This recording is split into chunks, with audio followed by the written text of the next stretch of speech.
ಉದಯಪುರ ಗ್ರಾಮದಲ್ಲಿ ಕರ್ನಾಟಕ ರಕ್ಷಣಾ ವೇದಿಕೆಯ ವತಿಯಿಂದ ಅದ್ದೂರಿ ಕನ್ನಡ ರಾಜ್ಯೋತ್ಸವ ಆಚರಣೆ ಮಾಡಲಾಯಿತು.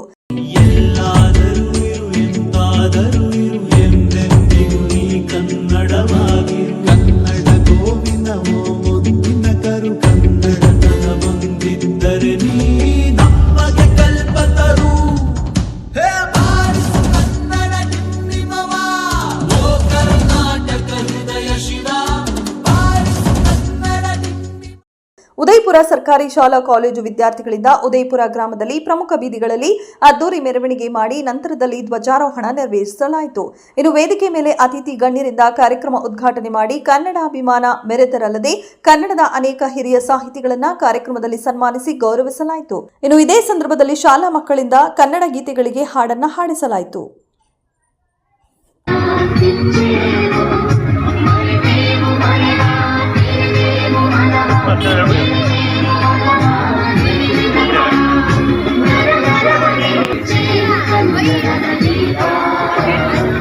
ನರ ನರವನ್ನೆಲ್ಲ ಹುರಿಗೊಳಿಸಿ ಹೊಸೆದು ಹಚ್ಚೆಯು ಕನ್ನಡದ ದೀಪ ಎಂದು ಹೇಳುತ್ತಾ ಕನ್ನಡದ ಅಭಿಮಾನದ ಉತ್ಕಟತೆಯನ್ನ ಪ್ರಕಟಿಸಿದಂತಹ ಸನ್ಮಾನ್ಯ ಕವಿ ಡಿ.ಎಸ್. ಕರ್ಕಿಯರ್ಡೆಯು ಕರ್ನಾಟಕ ರಕ್ಷಣಾ ವೇದಿಕೆ ಅಧ್ಯಕ್ಷರು ಹಾಗೂ ಶ್ರೀಮತಿ ದಾಕ್ಷಾಯಿಣಿ ಮಹಿಳಾ ಘಟಕದ ಅಧ್ಯಕ್ಷರು ಕರ್ನಾಟಕ ರಕ್ಷಣಾ ವೇದಿಕೆ ಚನ್ನರಾಯಪಟ್ಟಣ ತಾಲೂಕು ಹಾಗೂ ವೇದಿಕೆಯಲ್ಲಿ ಭಾಗಿಯಾದಂತಹ ಎಲ್ಲ ಅತಿಥಿ ಗಣ್ಯರಿಗೂ ಕೂಡ ಹೃತ್ಪೂರ್ವಕವಾದಂತಹ ಧನ್ಯವಾದಗಳನ್ನು ಅರ್ಪಿಸುತ್ತಾ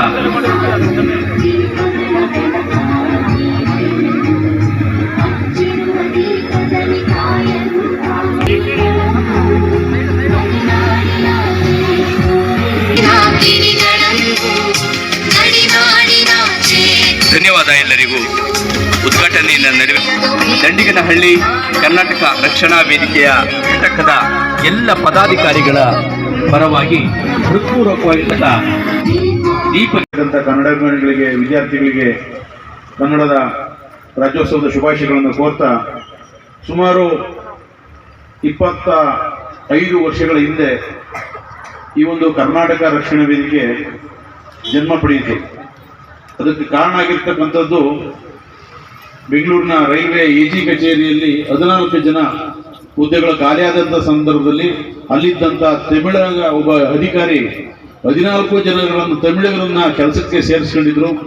ಅದರ ವಿರುದ್ಧವಾಗಿ ಇವತ್ತೇನು ನಮ್ಮ ರಾಜ್ಯಾಧ್ಯಕ್ಷರಾಗಿದ್ದ ನಾರಾಯಣಗೌಡರು ಅವರೆಲ್ಲ ಸ್ನೇಹಿತರುಗಳು ಎಜಿ ಕಚೇರಿಯಲ್ಲಿ ಕೆಲಸ ಮಾಡ್ತಿದ್ದಂಥ ಕೆಲ ಮುಖಂಡರುಗಳನ್ನ ಸಂಪರ್ಕ ಮಾಡಿ ಈ ವಿಚಾರವಾಗಿ ನಾವು ಇದನ್ನು ಖಂಡನೆ ಮಾಡಬೇಕು. ಕರ್ನಾಟಕದಲ್ಲಿ ಕನ್ನಡಿಗ ಸಾರ್ವಭೌಮನಾಗಿರಬೇಕು, ಕನ್ನಡಿಗರಿಗೆ ಪ್ರಥಮ ಉದ್ಯೋಗ ಸಿಗಬೇಕು, ಆನಂತರ ಬೇರೆಯವರಿಗೆ ಅನ್ನೋ ಉದ್ದೇಶ ಇಟ್ಕೊಂಡು ಒಂದು 15 ದಿನಗಳ ಕಾಲ ಹೋರಾಟ ನಡೀತು ದೊಡ್ಡ ಮಟ್ಟದಲ್ಲಿ. ಅವತ್ತು ನಮ್ಮ ಹಾಸನ ಜಿಲ್ಲಾ ಅಧ್ಯಕ್ಷ ಆಗಿದ್ದಂತಹ ನಮ್ಮ ದಂಡಿಗನಹಳ್ಳಿ ಸುಂದರಣ್ಣವರು ನೇತೃತ್ವದಲ್ಲಿ ಅವರು ಅಲ್ಲಿ ಭಾಗಿಯಾಗಿ ಒಂದು ಹೋರಾಟ ಮಾಡ್ತಾ ಬಂದಿದ್ದಾರೆ. ನಾವು ಇವತ್ತೇನೋ ಬೆಂಗಳೂರಿನಲ್ಲಿ ನೋಡಿದಾಗ ಮೆಟ್ರೋದಲ್ಲಿ ಹೋದ್ರೆ ಅಲ್ಲಿ ಕನ್ನಡ ಪದಗಳನ್ನು ನೋಡ್ತಾ ಇದ್ದೀವಿ. ಆವತ್ತಿನ ಹೋರಾಟ ಮಾಡಿಲ್ಲ ಅಂತ ಹೇಳಿದ್ರೆ ಕನ್ನಡ ಪದಗಳೇ ಅಲ್ಲಿ ಎಲ್ಲೂ ಸಿಗ್ತಾ ಇರಲ್ಲ ನನಗೆ. ಇವತ್ತು ಬೆಂಗಳೂರು ಕನ್ನಡದ ಬಗ್ಗೆ, ಕನ್ನಡದ ಪ್ರಾಮುಖ್ಯತೆ ಬಗ್ಗೆ ವಿಶೇಷತೆ ಹೊಂದಿದೆ ಅಂತ ಹೇಳಿದ್ರೆ ಈ ಕನ್ನಡ ಸಂಘಟನೆಗಳ ಹೋರಾಟದ ಫಲವಾಗಿ. ಇವಾಗ ಈ ಒಂದು ಸಂಘಟನೆ ನಮ್ಮ ಈ ಹೋಬಳಿಯಲ್ಲೂ ಸಹ, ದಂಡಿಗನಹಳ್ಳಿ ಹೋಬಳಿಯಲ್ಲೂ ಸಹ ಈ ಕಾರ್ಯಕ್ರಮ ಮಾಡೋದ್ರ ಮೂಲಕ ನಮ್ಮ ಹೋಬಳಿಯೂ ಸಹ ಈ ಕನ್ನಡಕ್ಕೆ ಎಷ್ಟು ಆದ್ಯತೆ ಕೊಟ್ಟಿದೆ ಎಂಬುದನ್ನು ಇವತ್ತು ತೋರಿಸ್ತಾ ಇದ್ದಾರೆ. ತುಂಬಾ ಸಂತೋಷದ ವಿಚಾರ. ನಾವು ಸಹ ನಮ್ಮ ಕಾಲೇಜಿನ ವತಿಯಿಂದ ಒಂದು ಕನ್ನಡ ರಾಜ್ಯೋತ್ಸವವನ್ನು ಆಚರಣೆಯನ್ನು ಮಾಡಿದ್ರು.